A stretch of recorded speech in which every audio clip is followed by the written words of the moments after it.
এটি Travis head নামের একজন জেলের গল্প, যে যথারীতি তার ছোট নৌকায় মাছ ধরতে বের হয়।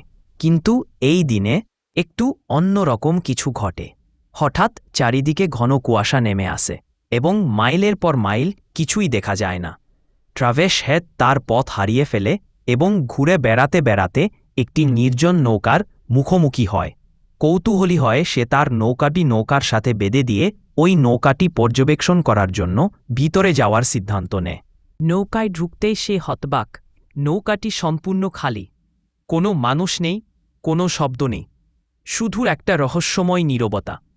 ট্রাভেস হেড যখন রহস্যময় নৌকায় ঢুকল তখন সবকিছু আগের মতোই ছিল বলে মনে হল। খাবার টাটকা ছিল, পোশাক সুন্দরভাবে সাজানো গোছানো ছিল এবং সর্বত্র মানুষের উপস্থিতির চিহ্ন ছিল। কিন্তু সেখানে কেউ ছিল না। সে নৌকা চালু করার চেষ্টা করে, কিন্তু ইঞ্জিন কাজ করছে না। ট্রাভেস হেড এত বিশাল সমুদ্রের মধ্যে এই একাকী এবং খালি নৌকাটি দেখে অবাক হয়। সে দূরবীন দিয়ে চারপাশে তাকানোর চেষ্টা করে, আশা করে কেউ হয়তো কাছাকাছি আছে। কিন্তু ঘন কুয়াশায় কিছুই দেখা গেল না। হতাশ হয়ে সে কন্ট্রোল রুমে ফিরে গেল এবং রেডিও চালু করল, সাহায্যের জন্য একটি সংকেত পাঠানোর আশায়। ট্রাভেস হেড রেডিওতে বলল, এই নৌকাটি সমুদ্রে আটকে পড়েছে, যারা শুনছেন দয়া করে সারা দিন। বার্তা পাঠানোর পর সে তার ছোট নৌকায় ফিরে যাওয়ার সিদ্ধান্ত নিল। কিন্তু যখন সে বেরিয়ে এলো তখন সে দেখল তার নৌকাটি আর নেই। সে এটিকে শক্ত করে বেঁধে রেখেছিল। তার বিস্ময় আরও বেড়ে গেল যখন সে দেখল যে তার চারপাশের কুয়াশা হঠাৎ করে কেটে গেছে এবং আকাশ পরিষ্কার। এখন দুপুর। জন বুঝতে পারছিল না কি হচ্ছে। আর কোনো উপায় না দেখে সে খালি জাহাজে ফিরে গেল এবং মানচিত্র ব্যবহার করে তার পথ খুঁজতে লাগল। ট্রাভেস হেড এখন বুঝতে চেষ্টা করল সে কোথায় আছে এবং কিভাবে সে বাড়ি ফিরতে পারবে। সমস্যা ছিল রহস্যময় নৌকার ইঞ্জিনটি নষ্ট হয়ে গিয়েছিল। যদি তাকে বেঁচে থাকতে হয় তবে তাকে যে কোনো মূল্যে এটি ঠিক করতে হবে। সে পুরো জাহাজে একটি টুলবক্স খুঁজল এবং অনেক চেষ্টার পর ইঞ্জিনটি ঠিক করে দিল। এটি তার জন্য এক বিরাট স্বস্তির বিষয় ছিল। এখন নৌকাটি চলতে শুরু করেছিল এবং সে ধীরে ধীরে দ্বীপটি বুঝতে শুরু করেছিল। কিন্তু বিপদ এখনও এড়ানো যায়নি। ট্রাভেস হেড কন্ট্রোল রুমে গিয়ে আবার রেডিওর সাথে যোগাযোগ করে, কিন্তু এবারও কোনো উত্তর নেই। সবকিছু তখনও রহস্যের মধ্যেই চলছিল। তারপর ছেলেটি উঠে আসে এবং হঠাৎ তাকে টয়লেটে যেতে হয়। আশেপাশে কেউ না থাকলে সে মনে করে, আমি সমুদ্রেই করি। তীরে যাওয়ার সাথে সাথে হঠাৎ কেউ তাকে পেছন থেকে ধাক্কা দেয়া। সে সরাসরি পানিতে পড়ে যায়। অবস্থা খুবই বিপজ্জনক ছিল, কিন্তু তিনি কোনোভাবে রিল ধরে ডুবে যাওয়া থেকে নিজেকে বাঁচিয়েছিলেন। বাতাস ও পানির চাপ এতেও বেশি ছিল যে নৌকায় ফিরে আসা কঠিন হয়ে পড়ে। কিন্তু তিনি হাল ছাড়েননি, সাহস জোগাড় করেন এবং ধীরে ধীরে রিলের সাহায্যে নিজেকে টেনে নিয়ে আবার নৌকায় উঠলেন। এত কিছুর মধ্যেও তার কাজ শেষ হয়নি, তাই সে আবার টয়লেটে যেতে শুরু করল। নিচে নামার সাথে সাথেই হঠাৎ কেউ একজন দরজাটা জোরে জোরে বন্ধ করে দিল। ট্রাভেস হেড প্রথমে ভেবেছিল এটা বাতাসের প্রভাব এবং মনোযোগ দেয়নি, কিন্তু যখন সে বেরিয়ে আসার চেষ্টা করল তখন সে দেখতে পেল দরজাটা ভেতর থেকে বন্ধ। এখন সে হতবাক হয়ে গেল।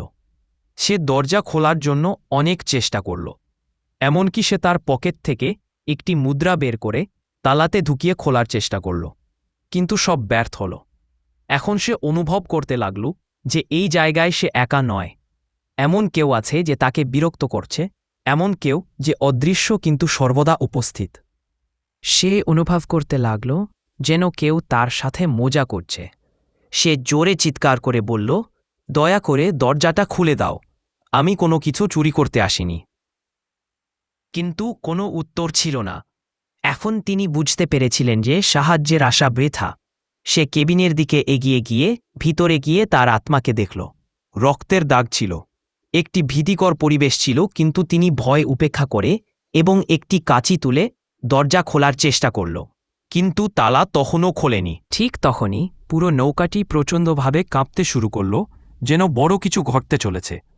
ট্রাভেস ভয় পেয়ে গেল। তারপর তার চোখ পড়ল উপরের জানালার দিকে। সে বেরিয়ে এসে চারপাশে তাকাল। দূরে সে দেখতে পেল একটি বিশাল মালবাহী জাহাজ তার দিকে এগিয়ে আসছে। ট্রাভেস বুঝতে পারল যে যদি সংঘর্ষ হয় তাহলে সবকিছু শেষ হয়ে যাবে। তাকে যে কোনো মূল্যে নিজের জীবন বাঁচাতে হবে। সে সংকেত দেওয়ার কথা ভাবল, কিন্তু তার কিছুই করার ছিল না। সে তৎক্ষণাৎ তার শার্ট খুলে জোরে জোরে নাড়তে শুরু করল, আশা করছিল মালবাহী জাহাজের কেউ তাকে দেখতে পাবে।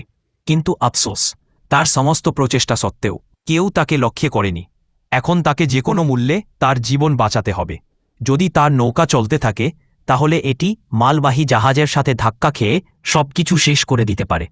তারপর সে লক্ষ্য করল জানালার কাছে একটি দড়ি ঝুলছে। সঙ্গে সঙ্গে তার মনে একটা ধারণা এলো, যদি সে এই দড়ি ব্যবহার করে তাহলে হয়তো সে জাহাজটিকে থামাতে পারবে।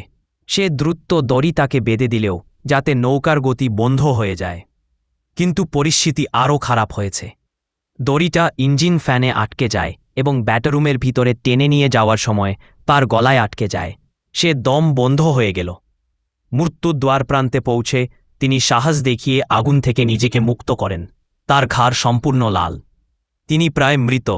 শেষ মুহূর্তে নিজেকে বাঁচাতে পেরেছিলেন, বাট ইঞ্জিনে দড়ি আটকে যায়, যার কারণে জাহাজের গতি বন্ধ হয়ে যায়। কিন্তু সেটা যথেষ্ট ছিল না। ভারী পণ্যবাহী জাহাজটি তখনও তার সাথে সংঘর্ষ হয়। তার জাহাজটি একটি উচ্চস্বরে টিকার দ্বারা খারাপভাবে কেঁপে ওঠে এবং ট্র্যাভেস মাটিতে পড়ে অজ্ঞান হয়ে পড়ে। তার মাথায় গুরুতর আঘাত ছিল।